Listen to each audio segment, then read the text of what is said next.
Há uma técnica que pode te ajudar a criar cenas com personagens e emoções bem convincentes, e você pode utilizá-la. Chamamos essa técnica carinhosamente de possessão. Calma, não será necessário contratar nenhum exorcista para desfazer a bagunça que você causou após vomitar em seu quarto ou descer as escadas engatinhando de costas. Nesse episódio da série Reflexões de um Sobrevivente, primeiro curta de animação, nós damos dicas de como construir atuações sinceras em animações, colocando-se no lugar do personagem. Seja esse personagem uma monja tibetana ou um baterista de heavy metal. Vamos ao episódio.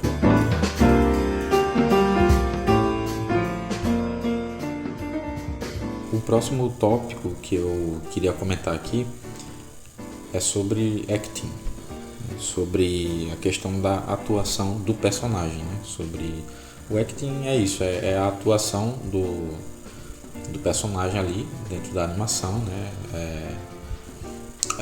E daí, para isso, o animador ele precisa, o ideal é incorporar, né, o espírito do personagem para sentir o que esse personagem sente, né? E a partir disso gerar a ideia de sinceridade. E às vezes tem situações que é bem difícil, né, você passar uma sinceridade naquela determinada cena, né? Enfim, aí então existe essa necessidade de você incorporar esse espírito, né? Tentar se colocar no lugar do personagem, e nesse momento o animador ele meio que passa a ser uma espécie de ator mesmo. Então é natural fazer tipo as caras e bocas, né? Você pesquisando sobre estúdios, você vai ver pessoas, animadores e animadoras falando sobre isso, né? Também sobre essa importância de tipo, se o personagem faz uma careta, ou se ele abre os braços, né? Você também fazer isso no seu próprio corpo para você sentir a intensidade desse movimento, né? Dessa ação. E você trazer para o seu corpo isso. Então aqui eu me peguei várias vezes tipo para resolver uma determinada cena de uma atuação de um personagem, eu sei lá, o personagem vai sorrir, aí eu sorria que nem enfim, tipo, sem ter motivo nenhum, assim, se tivesse alguém observando ia falar, eita, endoidou, enlouqueceu, né? Tipo, rindo sozinho aqui, mas tipo, rindo para tentar encontrar esse tom, essa expressão desse riso do personagem, né? Ou então, sei lá, uma face de angústia, um determinado gesto de girar o tronco, né? E, enfim, tentar fazer isso, trazer, sentir na própria pele, né? E isso ajuda, né? Ajuda mais do que se você ficar tentando resolver ali sem testar em si mesmo, né? Aquele movimento. Então isso que eu estou falando aqui é mais voltado para quem realmente vai animar, né? Para quem vai ilustrar essas cenas. E aí a gente percebe, né, fazendo mais um paralelo com a música, a gente percebe que, enfim, isso de fato é importante, né? Para você conseguir passar uma sinceridade em determinada situação, você precisa se apossar daquele arquétipo, digamos assim, né? E sentar a mão, né? Se você vê um exemplo, né? Eu gosto muito de rock, heavy metal, enfim. E aí tem, por exemplo, se você olhar um vídeo do Eloy Casagrande, né? Baterista do Sepultura, você vê, independentemente de você gostar ou não desse tipo de música, eu acho que vale a pena você dar uma olhada para você ver como que o cara se apossa da bateria, e como que ele incorpora esse personagem, que é um personagem firme, é um personagem que, tipo, se ele for mole, ele não consegue segurar a levada da bateria, né? Ainda dentro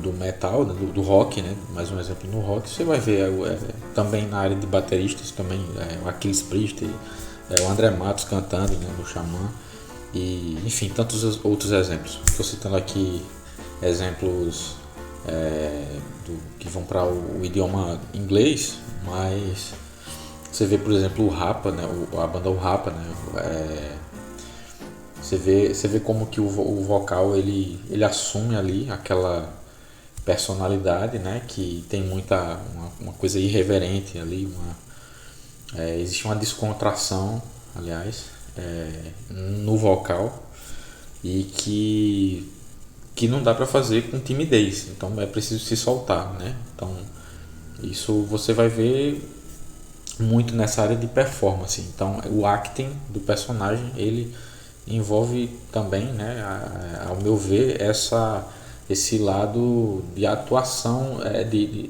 enfim, envolve a performance de quem está animando também. Acho que merece esse envolvimento. Quando você se envolve com a cena, você enquanto animador, você se envolve com aquilo e aí você consegue dar mais de si na hora de colocar aquilo ali no desenho, né? Agora o tópico seguinte ele é uma anotação que eu fiz, que de certa forma é uma dica também, sobre é uma dica que ajuda nessa parte de economizar, né, ao criar cenas, né? E então serve tanto para animadores quanto para storyboarders ou roteiristas, que é a questão do movimento constante, né? Principalmente para animadores, né? Então em cada plano é importante que exista pelo menos um movimento, um elemento se movendo, né?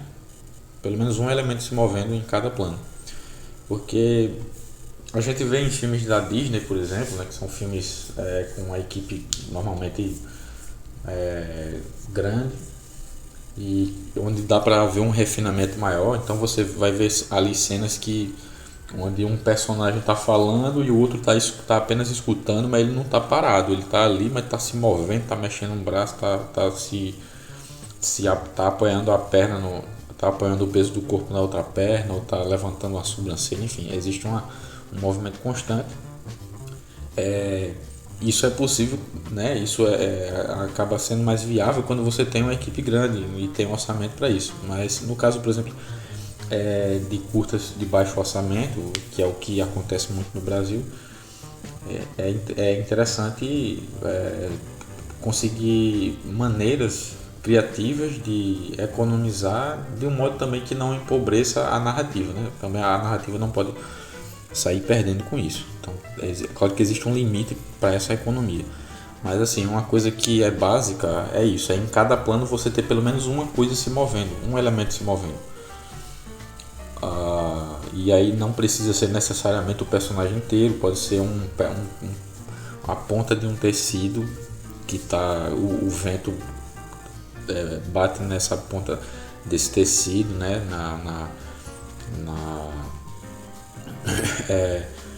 numa cortina que está na janela e aí balança um pouquinho, algo assim, enfim. Pode ser uma poeira que levantou devido a algum movimento de ar, ou pode ser um piscar de olhos, né? Você não precisa estar o tempo todo necessariamente movendo tudo.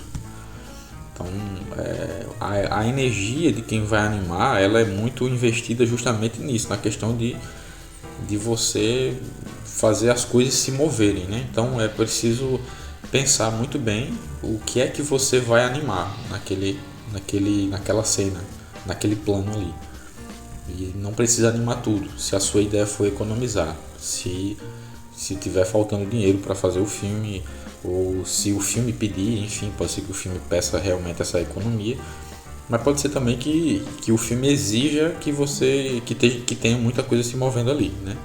Então, enfim, é claro que vai depender de caso para caso, mas fica essa dica aí de você procurar sempre manter em cada plano você ter alguma coisa se movendo, que é para lembrar o espectador de que aquilo ali é um filme de animação, aquilo ali não é uma transição de slides, né?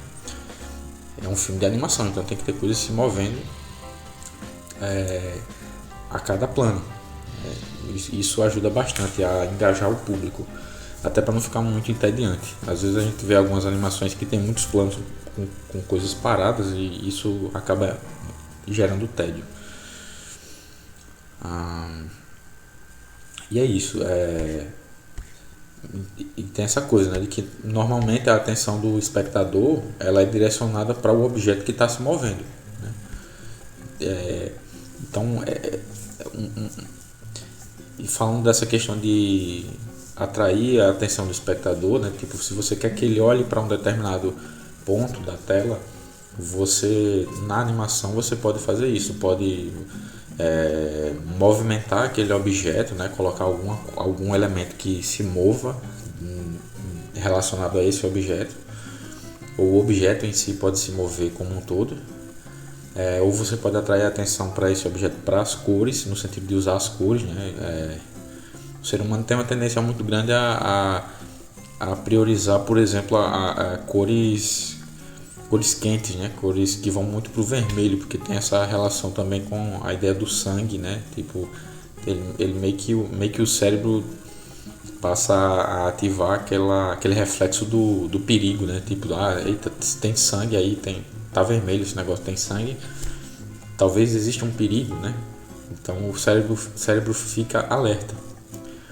E até o fato de o olho olhar para o que está se movendo na tela, isso envolve também um pouco disso, né? Desse lado primitivo nosso, né? Porque se você vê que está tudo parado e você vê que tem uma coisa se mexendo, no fundo parece que o seu cérebro fica dizendo, tem alguma coisa viva aí. Será que é um predador? Então é melhor eu me proteger para esse predador não me devorar.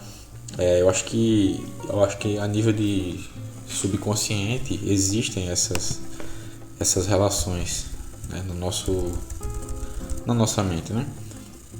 Então é isso, um movimento constante, sempre tem alguma coisa se movendo. Se puder mover vários objetos, ok, perfeito, né?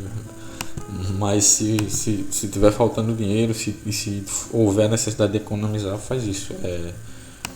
Escolher muito bem qual elemento que você vai animar, que vai ficar se movendo na tela, né? E aqui uma nova dica que inclusive também quem me passou foi o Maurício, que é a seguinte: é você animar, guardar energia para você animar as cenas mais importantes, vamos dizer assim, né? As cenas que mais merecem um cuidado maior, né? Dá para você gerenciar essa energia, tipo, poupar energia para usar no momento que realmente precisa, que nem a ideia da água, né? Tipo, se você tiver numa situação em que precise racionar, né? Fazer um racionamento de água ou de qualquer coisa, enfim, de comida, você vai precisar guardar aquilo ali para usar no momento que realmente a coisa apertar. Então, na animação tem um pouco disso, você guardar para doar aquela energia no momento que mais precisar. Então, colocar mais movimento em cenas onde exista essa necessidade real, né, de passar toda essa informação de movimento, porque existe um gasto gigantesco de energia em animar uma cena, principalmente cenas que tem frames em que as linhas estão muito próximas, né? Tipo, você vai fazer alguém girando em torno dela mesma, e aí são frames onde o deslocamento é muito sutil, aí você tem que fazer vários desenhos, né? Isso na animação frame a frame, em que você vai desenhar manualmente. Isso exige uma energia tremenda, então é bom haver esse cuidado, esse gerenciamento de energia.